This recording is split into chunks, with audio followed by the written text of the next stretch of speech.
Manchu Vishnu dream project Kannappa. ఈ చిత్రంలో ప్రభాస్, రుద్రగా నటిస్తున్నారు. దాంతో పాన్ ఇండియా స్థాయిలో కన్నప్ప సినిమా మీద అంచనాలు పెరిగాయి. ఇప్పటికీ చిత్రం నుండి 4 పాటలు విడుదల చేశారు. ఇక ఈ చిత్రంలో ప్రభాస్ పాత్ర 30 నిమిషాలు ఉంటుందట. అందులో యాక్షన్ సీన్స్ తో పాటు ఒక పాట కూడా ఉంటుందట. ఇక సినిమా విడుదల దగ్గర పడుతూ ఉండటంతో ప్రభాస్ పాటను విడుదల చేసేందుకు సన్నాహాలు చేస్తున్నారు. త్వరలోనే 5వ సాంగ్ ని రిలీజ్ చేస్తారని తెలుస్తుంది. ఈ మూవీ తొలుత అనుకున్న స్కెడ్యూల్ ప్రకారం ఏప్రిల్ 25న ప్రేక్షకుల ముందుకు రావాల్సి ఉంది. కానీ విఎఫ్ఎక్స్ పనులకు మరింత సమయం కావాల్సి రావడంతో వాయిదా పడింది. ఇక జూన్ 27న వరల్డ్ వైడ్ గా రిలీజ్ అవుతుంది సిద్ధమవుతుంది. ఇక ఈ మూవీలో మంచు విష్ణు కన్నప్ప రోల్ చేస్తున్నారు. అంతేకాక మోహన్ బాబు, ప్రీతి ముకుందన్, శరత్ కుమార్, ముఖేష్ రుషి, రఘుబాబు, బ్రహ్మానందం కీలక పాత్రలను పోషిస్తున్నారు. ఇక ఈ సినిమాలో పాన్ ఇండియా స్టార్ ప్రభాస్, మలయాళ star hero Mohan Lal, Kajal, Bollywood star hero Akshay Kumar అతిథి పాత్రలో కనిపించబోతున్నారు. కన్నప్ప ఓటీటీపై అటు సోషల్ మీడియాలో పెద్ద చర్చ సాగుతుంది. పలు రూమర్స్ హల్చల్ చేస్తున్నాయి.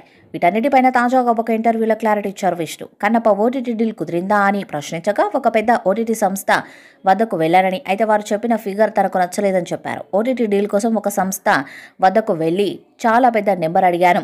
వాళ్ళు ఓ ఫిగర్ చెప్పారు, అది నాకు నచ్చలేదు. మూవీ హిట్ అయిన తర్వాత అమ్మితే ఎంత ఇస్తారని వారిని అడిగాను. అప్పుడు వాళ్ళు చెప్పిన ఫిగర్ నాకు చాలా నచ్చింది. చెక్ రెడీ చేసి పెట్టుకోండి అని చెప్పాను. విడుదలయ్యాక వస్తానని చెప్పాను. నేను పెట్టిన బడ్జెట్ నాకు థియేట్రికల్ రన్లోనే వస్తుందనే నమ్మకం నాకుంది అని క్లారిటీ ఇచ్చారు విష్ణు. థియేటర్స్లో రిలీజ్ అయిన 8 వారాల తర్వాతే మూవీ ఓటీటీలోకి వస్తుందని స్పష్టం చేశారు. ఈ మూవీ బడ్జెట్ కూడా అంచనాలకు మించి ఖర్చు అయిందని, విఎఫ్ఎక్స్ కోసం ఎక్కువ ఖర్చు చేసినట్టు చెప్పారు. తాను పెట్టిన బడ్జెట్ స్క్రీన్పై కనిపిస్తుందన్నారు. కన్నప్ప కోసం మ్యూజిక్ డైరెక్టర్ను 2017లోనే అనుకున్నానని, ఈ సినిమా కోసం పనిచేసిన ప్రతి ఒక్కరూ ఆ శివాజ్ఞతోనే చేశారని అన్నారు.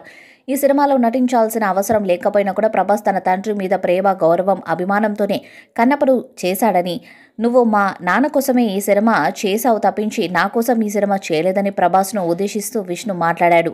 ఈ రోజుల్లో కూడా స్నేహానికి విలువ ఉంది అంటే దానికి ప్రభాస్ ఓ ఎగ్జాంపుల్ అని, ప్రభాస్ను అందరూ తన స్టార్డమ్ చూసి ఫ్యాన్స్ అయిపోతారని, కానీ అతన్ని వ్యక్తిగా ప్రేమించాలని, అతనెంత మంచివాడు, ఎంత గొప్పవాడనేది దగ్గరగా చూసిన తమకు తెలుసని ప్రభాస్ను ఆకాశానికి ఎత్తేశారు విష్ణు.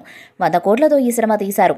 పాన్ ఇండియా స్థాయిలో అన్ని భాషల్లో విడుదల చేయబోతున్నారు. మరి చిత్రం ఎలాంటి విజయాన్ని సాధిస్తుందో చూడాలి. కన్నప్ప మూవీపై మీ అభిప్రాయాన్ని కామెంట్ బాక్స్లో తెలియజేయండి. ఈ వీడియో మీకు సెలెక్ట్ చేయండి, షేర్ చేయండి, కామెంట్ చేయండి. మరిన్ని అప్డేట్స్ కోసం మన ఛానల్ సబ్స్క్రైబ్ చేయండి. నోటిఫికేషన్స్ కోసం పక్కనే ఉన్న గంట సింబల్ కొట్టండి.